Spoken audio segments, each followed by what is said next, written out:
Okay, so I'm definitely feeling under the weather. I stopped drinking coffee, but I'm probably going to have to fire up my coffee maker that I make my tea in because this has been crap. I'm starting to get like chills and all kinds of stuff. It's weird. It's like kind of between both. So earmarking it right now, starting to get sick, which is not great. Although, you know what? For what it's worth, this past weekend, I didn't wear a mask and I was really upset at myself for that. I really should have done that. Being in closed camps with people was not great. I know that wasn't the fault of the show, but everybody was so close. And with the weird weather in Missouri, man, some days it's been hot, some days, or warmer, and then some days it's been really humid and otherwise, and it's just been all over the damn place, which is horrifying because that's the kind of thing that either gives me a bad summer cold or a winter cold. And, I told myself no matter what happened, I was going to record to this. I had meant to get this entry done, and then I did a playthrough and I uploaded that, and my brain I was so out of it that I didn't think very well, and I wasn't there. And even right now, I'm a little cloudy headed. I did find this stuff though. I don't know if you guys know this or not. So along with diabetes, I also have occasional high blood pressure. Thank goodness, because I've decided to kind of change some stuff in my life. It's not as bad as it once was, and it's starting to level out quite a bit. So that's definitely a good thing. I was worried for a long time that, I was like, oh great, I'm just gonna have that forever. But I found this, I'm always really trying to be careful, like what medication I'm on in general, because high blood pressure and diabetes, you need to be careful with that. But I found I normally buy NyQuil. That's like my go-to thing. I'll drink that, and normally it knocks me out or makes me feel better, whatever. And I had to stop taking it because of the stuff in it. It's an NSAID or whatever it is. So I found some that, if you guys go to either Walgreens or CVS, I imagine they have it everywhere now. It's blood pressure specific medication, which is really good to see. What that does mean, it has, I think, a shitload of acetaminophen in it. I think that's the one. I don't remember. It has no aspirin. Now, I can't remember what it is. It doesn't have any decongestant. Decongestant is what it is, which is what I'm really needing. And I thought, you know what? This has not been great, but whatever. It's fine. It's totally fine. Oh, it's been one of those days. I got through a bunch of my work today, which is good. Now I'm looking to... I got through one project, and I sent some more billing off, which is really, really wonderful. There was a couple things I wanted to support and get from a few people, and there's a bunch of bills to pay. Again, one of the really crazy things about being a freelancer is... And, I mean, thankfully, one of my clients, they were very cool about everything. I kept having to remind them, hey, I need to be paid. I need to be paid. For what it's worth, I'm a very fairly forgiving freelancer, but at the same time, I'm like, yeah, I have bills due. So hey, have you sent that? And I probably need to do, a buddy of mine years ago, I loved his billing style. He had a technique which is common sense, right? If it's past 30 days, you garner kind of a penalty fee, or this is extra. And what he also did was, I believe, if I remember what he did, it was 15 days and then 30 days, and then it doubled at 60 days. And it was crazy, but he had a couple clients that he really had to fight that for. He's like, it's right here.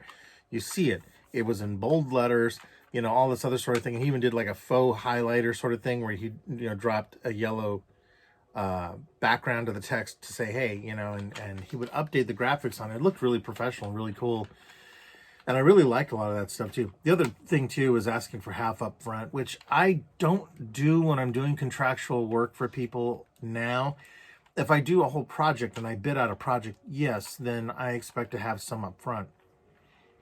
But otherwise, it's not really the norm when I'm doing billable hours that I can work on for something. Occasionally, somebody like this didn't work out very well. There was a point where I was at, what do they call that?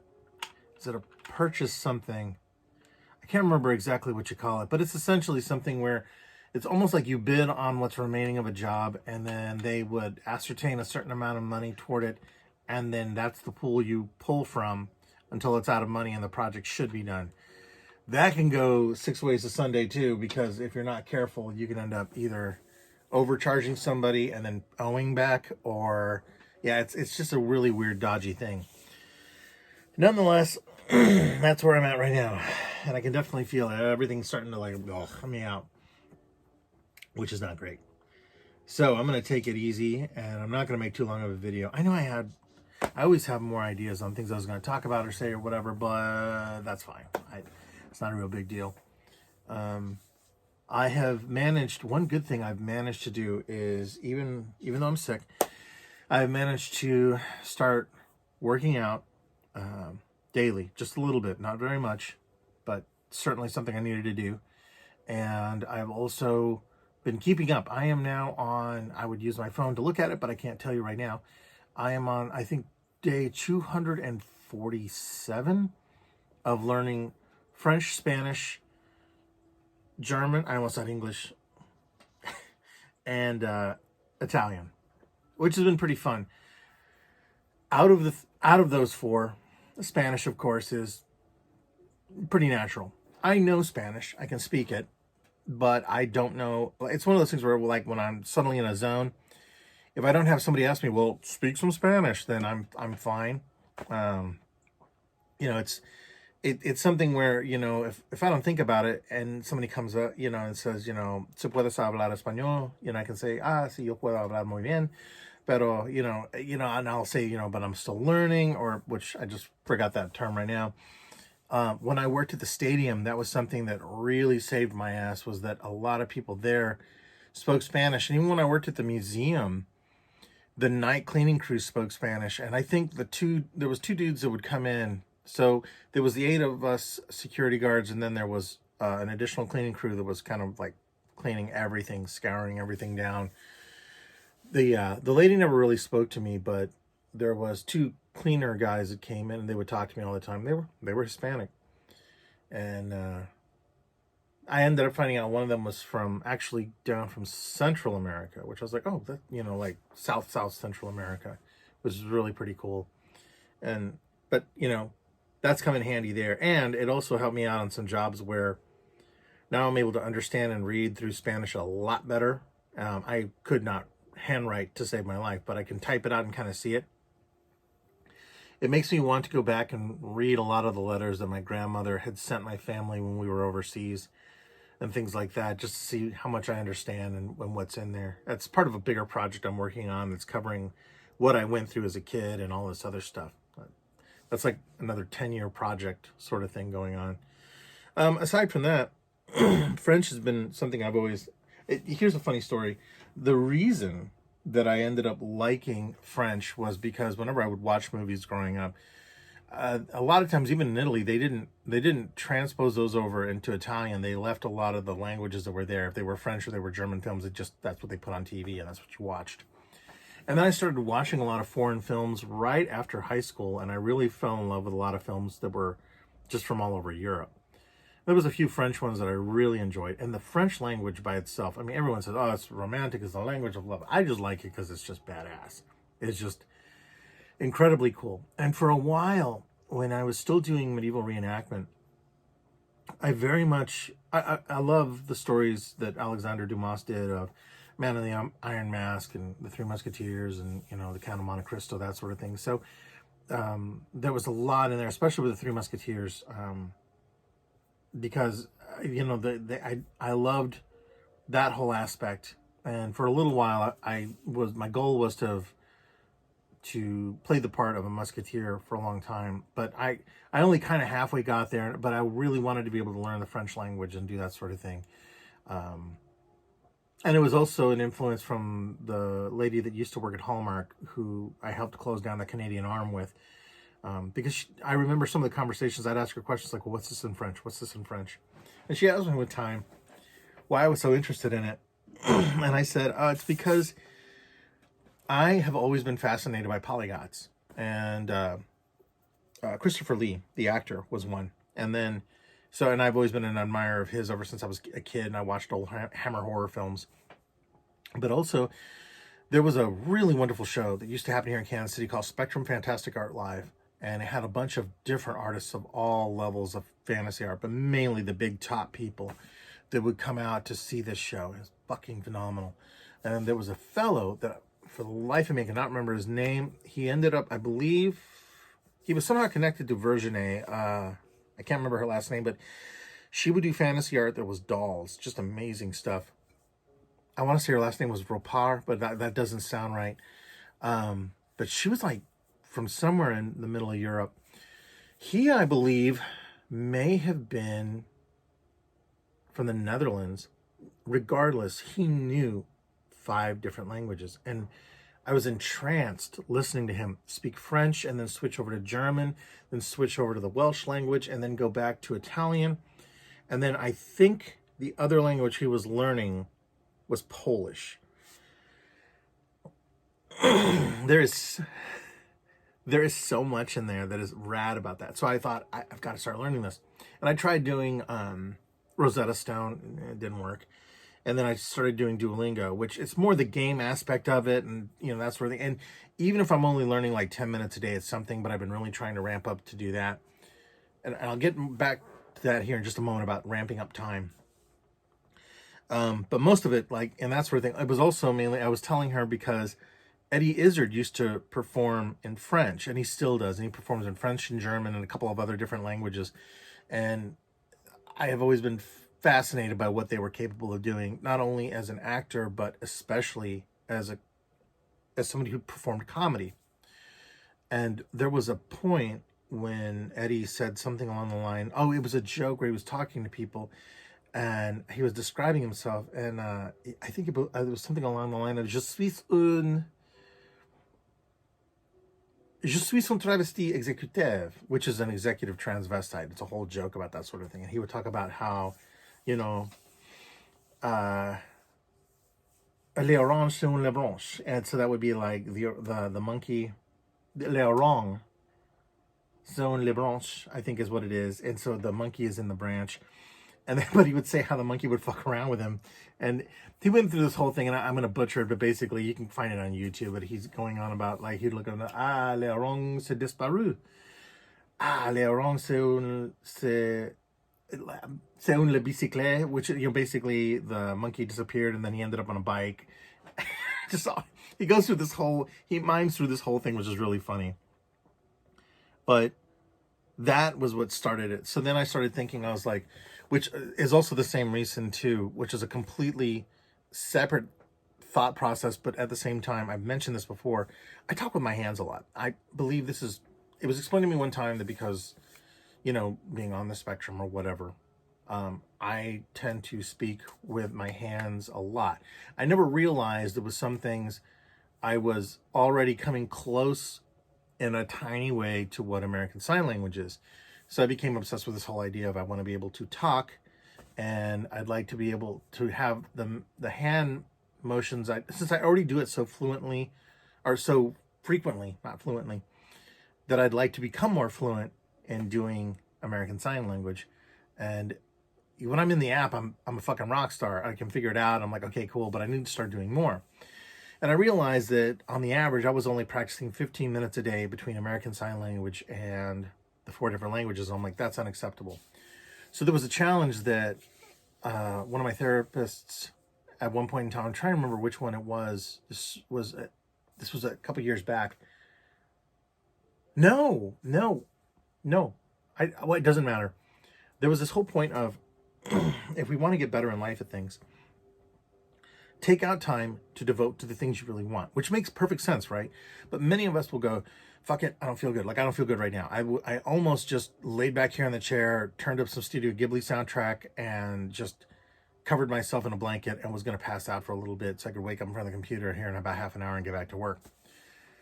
What I need to start doing is exactly this thing that I have been doing, which is in a 1 week period, taking 4 hours to do something, anything that is not necessarily within my normal wheelhouse of efforts.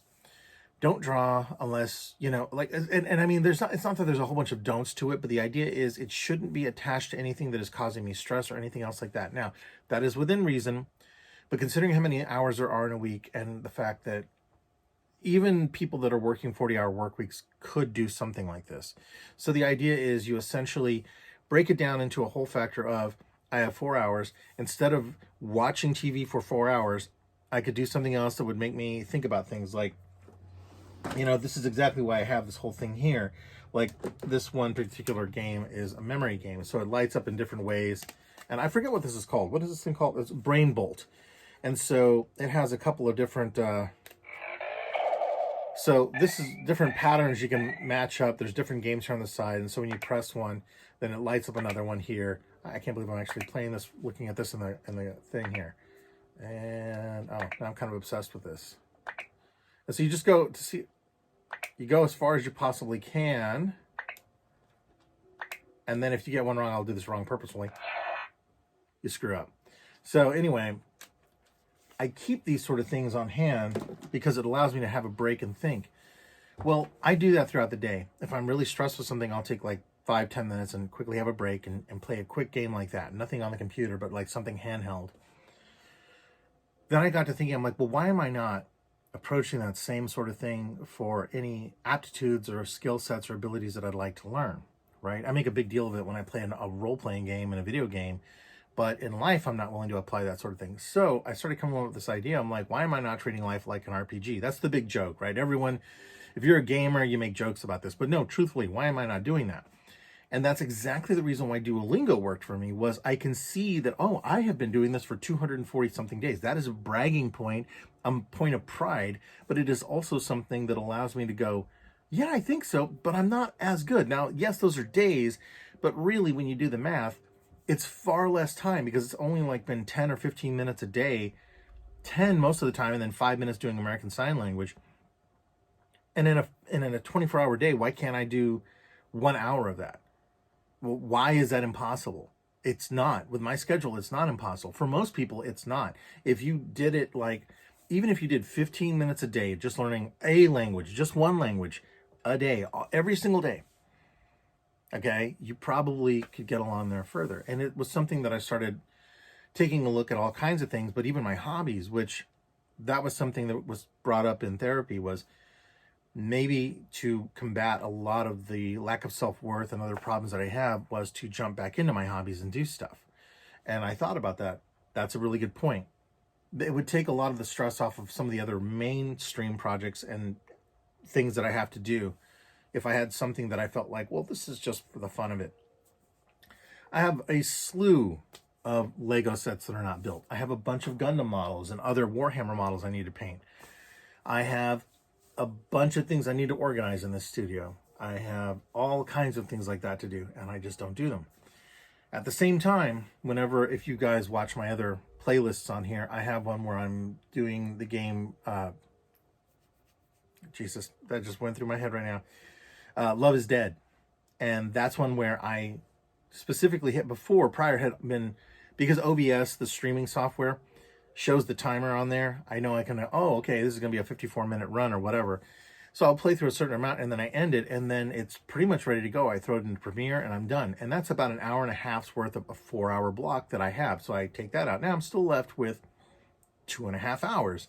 What can I do in there? Well, if I do 15 minutes of language training, that starts to pull away from that a little bit, but why can't I make that half an hour instead? So it's been little step-ups like that I've been trying to do to increase my happiness, whatever, serotonin, anything like that, but also feel more accomplished.